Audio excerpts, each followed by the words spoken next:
Les avocats, on parle des avocats, on pense au ténor du barreau, à ceux qui passent à la télévision, à ceux qui s'occupent de grandes affaires, et puis il y a des milliers derrière d'avocats, et on le voit dans votre livre qui s'occupe de choses, vous avez dit de divorce, bon, par exemple, votre héroïne est appelée en pleine nuit par le commissariat parce qu'ils ont recueilli quelqu'un sur la voie publique et ils ont besoin d'un avocat, donc c'est vraiment des petites choses du quotidien, mais qui sont aussi pas toujours agréables à vivre pour l'avocat non plus. C'est clair, nous avons un téléphone portable qui est ouvert 7 jours sur 7, 24 heures sur 24, parce qu'effectivement, on peut nous appeler la nuit, à minuit, à 2 heures du matin, à 23 heures le soir. Si l'on a un client qui est en garde à vue aujourd'hui, si un jour vous êtes en garde à vue, sachez que vous avez droit à un avocat dès la première heure de garde à vue. C'est un progrès énorme qui a été fait, qui n'existe que depuis l'an dernier. Ça a été la Cour européenne des droits de l'homme qui accordait cette possibilité. Donc effectivement, tous les barreaux ont des portables de permanence où nous pouvons être appelés pour intervenir en pleine nuit, le dimanche, à n'importe quel moment. C'est comme les médecins de garde, aujourd'hui il y a les avocats de garde. Mais est-ce que des avocats sont rattachés à un commissariat? Parce que votre héroïne semble être toujours appelée par le même, parce qu'ils ont recueilli des gens la nuit, etc. Mais... Oui, en fait, moi je suis au barreau de Toulon, donc effectivement, le commissariat qui m'appelle le plus souvent, c'est le commissariat central de Toulon, mais ça peut être hier également, ça peut être aussi la gendarmerie. Voilà, donc c'est dans le ressort du barreau dans lequel on exerce. C'est ça. Alors donc, vous prenez votre héroïne au début, si je peux dire, puisqu'elle prête serment. Elle est, donc elle est intégrée, je ne sais pas comment rattachée, ou en tout cas elle entre dans un grand cabinet.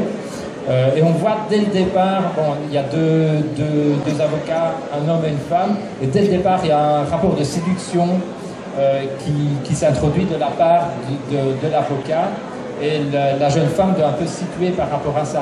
Donc c'est quelque chose déjà qui perturbe un petit peu les rapports purement professionnels qu'elle peut avoir. Oui, tout à fait. Nous sommes des hommes et des femmes, comme je disais. J'ai des confrères qui sont mariés. Alors moi, je ne serais jamais mariée avec un avocat, par exemple.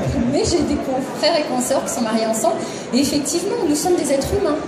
Donc on peut rencontrer une compagne ou un compagnon dans notre métier, comme tout le monde, je dirais. Voilà. Et c'est vrai que moi, je suis issue d'un barreau de Toulon, barreau du Sud. Et lorsque j'ai démarré il y a 16 ans, il y avait un peu des relents de machisme quand même.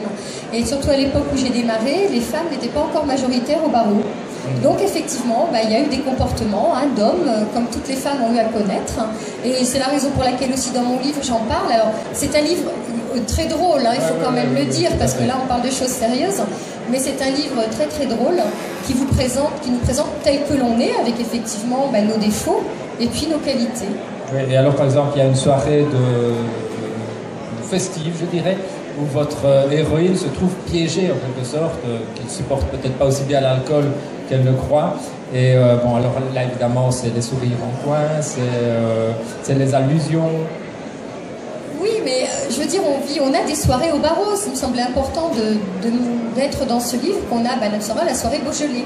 Effectivement, donc la soirée Beaujolais, on se retrouve tous, c'est des moments où on se retrouve même avec les magistrats, ça n'est pas réservé qu'aux avocats. Et ça permet au monde judiciaire de mieux se connaître en dehors des audiences et d'avoir des rapports, je dirais... Alors c'est vrai que bon, pour le besoin du roman, j'ai un petit peu romancé tout ça, et qu'il faut qu'on rie aussi, parce que mon roman est léger, mais il parle de choses très graves, et il n'y a rien à cacher que de dire qu'effectivement, on a régulièrement des soirées tout au long de l'année où on côtoie les huissiers de justice, les magistrats, où tout le monde judiciaire se côtoie, et ça donne des fois des petites choses rigolotes effectivement, parce que de temps en temps, il y en a quelques-uns qui ne boivent pas forcément beaucoup, mais qui se laissent un petit peu aller, et puis mais heureusement, celui qui conduit, c'est celui qui ne boit pas, donc il y a toujours quelqu'un pour amener ceux qui ont un petit peu abusé trop de l'alcool. Oui, c'est ça. Donc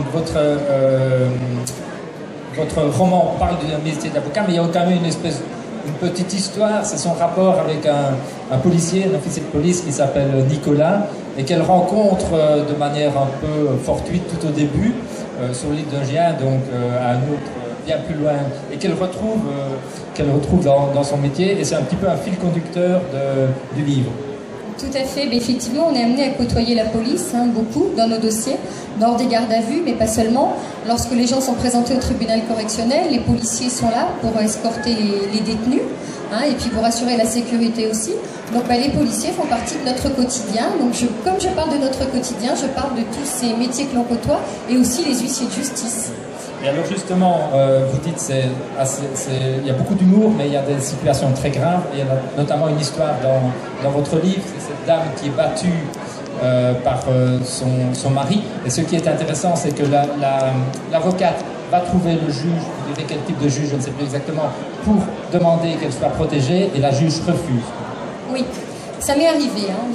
C'est pour ça que je l'ai mis dans mon livre. Effectivement, c'est une situation très grave. Les magistrats, parfois, n'arrivent pas à se rendre compte de la réalité des dossiers. Parce qu'on vient devant eux, on leur présente des papiers, mais ils ne côtoient pas les clients comme nous, on les côtoie. Et donc, on est là pour faire le lien entre les magistrats et les dossiers. Et parfois, il y a des magistrats qui ont peur de se faire avoir.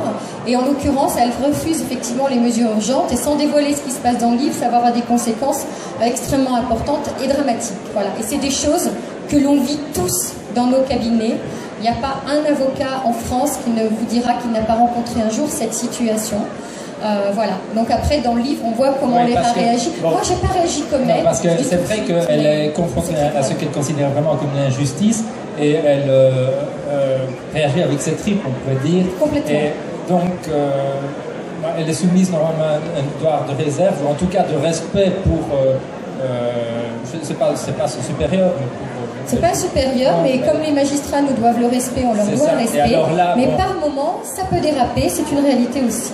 Et alors, c'est vraiment, elle est partagée entre laisser parler son émotion, ce qu'elle ressent, et puis le respect de la hiérarchie, le respect des magistrats, le devoir d'accepter des décisions, etc. Donc là, elle est vraiment...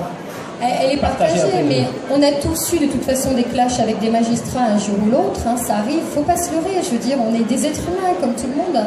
Et quand il nous est arrivé des fois d'avoir des discussions, ce qui est très bien, c'est que si ça permet d'avancer les choses, moi ce qui m'est arrivé dans ce dossier, je pense que le magistrat par la suite, quand elle a eu d'autres affaires comme ça, n'a pas du tout réagi de la même manière.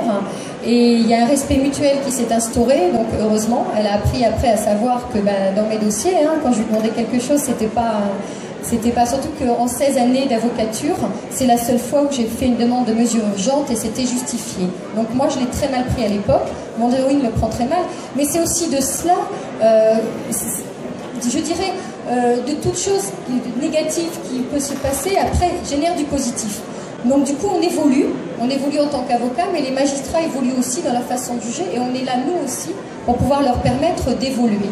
Voilà. Mais justement, alors votre héroïne se pose à un moment donné la question si elle va arrêter ce métier, puisqu'elle se sent en porte-à-faux par rapport à certaines choses. Est-ce que vous-même, ça vous est arrivé? On se pose tous la question à un moment ou à un autre, parce qu'on traite de l'humain. Donc forcément, les clients viennent nous voir. Des fois, on les reçoit pendant 1 heure, pendant 2 heures. On les accompagne au quotidien.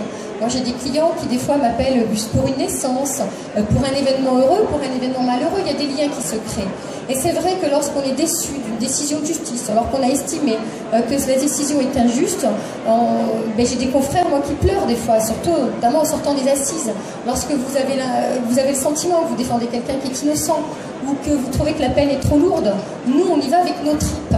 Donc cette question, on se l'est tous posée. Et il faut savoir qu'il y a beaucoup d'avocats qui font un burn-out. Moi, j'ai failli faire un burn-out et mon livre m'a sauvée, entre guillemets, puisqu'en écrivant tout cela, avec de l'humour, avec de la légèreté, ça m'a permis de prendre du recul. Et j'ai toutes les semaines des messages de confrères qui m'écrivent en me disant « mais Aurore, c'est super parce qu'on arrive avec ce livre, on prend du recul effectivement. » Et ils me disent « on n'est pas seul, on sait qu'on n'est pas seul. » Et aujourd'hui, on a une profession quand même, hein, qui est un peu de paraître. Ça, moi, je le déplore, parce qu'on est des êtres humains comme tout le monde. Mais il faut toujours qu'on ait ce côté un petit peu, non, nous, on est des rocs inébranlables, nous, on est avocats, donc forcément, on va résister. Non, non, non, on a des émotions comme tout le monde, il y a des dossiers qui sont très compliqués à gérer, et on ne peut pas forcément, le soir, quand on arrive chez nous, fermer la porte, et puis laisser sur le pas de la porte nos dossiers.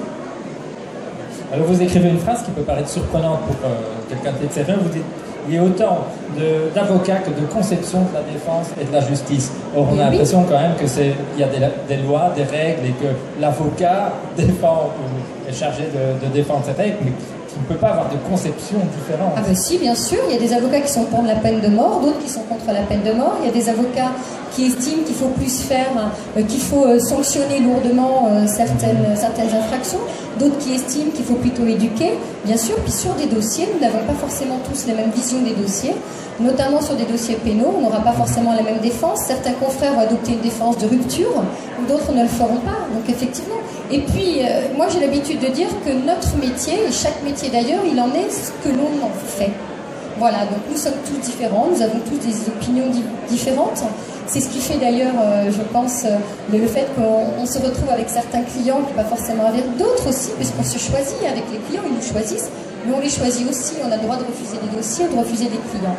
Voilà, donc je pense que c'est important, chacun peut trouver dans notre profession un avocat qui lui convient. Alors qu'elle n'est pas appelée en pleine nuit, votre héroïne a quand même une vie à côté de son métier d'avocat. Elle a une grande amie, notamment Carole, et puis une autre. Et c'est vrai que vous la mettez aussi en scène. Bon, elle se confie à cette fille, elle va faire du shopping, donc c'était important aussi de donner un autre aspect de votre héroïne, pas seulement l'avocate qui est confrontée jour après jour à des sujets plus ou moins graves. Ben non, parce que comme tout le monde, d'abord on mange. Alors moi j'ai toujours été surprise, ça me fait beaucoup rire quand je rencontre des clients, des fois au supermarché, je pousse mon caddie comme tout le monde et ils me disent « Oh maître, vous faites vos courses ?» Ben oui, je mange et puis j'ai des enfants à nourrir aussi comme tout le monde. Et c'est vrai que dans mon livre, ben, je tenais justement aussi à montrer ce côté-là que l'on a, hein, on fait tout, comme tout le monde, voilà, même si ça peut pas paraître. La seule chose, c'est qu'on prête un serment et que je pense que parce que l'on est avocat, on ne doit pas se comporter comme tout le monde dans le mauvais côté. C'est-à-dire qu'il y a des situations quelquefois où on a tous eu, quand on est arrivé au supermarché, on fait la queue, on attend pendant une demi-heure et puis bah, il y a quelqu'un qui vous passe sous le nez, qui vous bouscule et tout. Alors c'est énervant, c'est agaçant. Donc, moi j'essaye de ne pas m'énerver parce que justement je me dis que quand même je suis avocat, je ne vais pas donner aux gens une mauvaise image de moi. Donc j'essaye de rester maîtresse de moi-même et je dis excusez-moi mais je suis là, j'existe, voilà, tout simplement avec un grand sourire et on se rend compte que ça passe très bien. Mais bon, j'ai 16 années d'avocature, hein. Il y a 16 ans je réagissais peut-être pas comme ça. Hein. Alors votre avocate est appelée à plusieurs reprises pour des gardes à vue. Est-ce que c'est des situations difficiles à vivre pour un avocat? Bah non, c'est pas nous qui sommes en garde à vue. Non, mais le plus dur, c'est de se lever en pleine nuit, à la limite. C'est quand vous êtes dans le sommeil. Vous êtes de l'autre côté, si je peux dire, que le policier, non, à ce moment-là, puisque vous défendez la personne qui va tout à fait. Arrêter. Alors en fait, c'est pas très compliqué. La seule chose, c'est que normalement, lorsqu'on intervient en garde à vue, on n'avait pas accès au dossier jusqu'à présent. Aujourd'hui, on a accès à certaines pièces du dossier. Là aussi, l'Europe est passée par là, hein, avec la Cour européenne des droits de l'homme. Donc, toute la difficulté aujourd'hui, c'est qu'en fonction de certains commissariats, il y en a qui pensent qu'on a accès à plus de pièces que d'autres. Donc, on se bat un petit peu avec eux pour avoir accès au dossier et à certaines pièces. Et puis après, normalement, on est tenu de ne rien dire pendant que notre client est interrogé. Mais alors après, c'est toujours pareil, quoi. Des fois, on est un peu coquine, alors, les avocates. Alors, des fois, notre client est interrogé, puis bon, on lui jette un regard un peu comme ça, ou moi, il m'est arrivé déjà de filer un coup de pied dans les chevilles de mon client. Voilà, bon. C'est des petites choses. Bon, les policiers, ils nous regardent, ils rigolent, puis ils font, bon, maître. Parce que finalement, ils sont aussi un petit peu indulgents avec nous. Ils nous ont quand même levé à 2 ou 3 heures du matin. Hein. Et puis, votre héroïne se retrouve confrontée à un personnage que le cabinet où elle travaille doit défendre. Oui. Oui, qui est assez haut en couleur. On a tous rencontré ce genre de personnage dans nos cabinets. Voilà, la difficulté des fois, quand vous êtes un petit peu trop humaine avec les gens, c'est d'arriver à leur faire comprendre que vous n'êtes que leur avocat. Ouais. Voilà. Donc je renvoie à votre livre qui est à la fois grave et enfin qui parle de sujets graves de manière humoristique, en tout cas plus légère. Donc on en apprend beaucoup sur l'envers du milieu d'avocat. Merci beaucoup.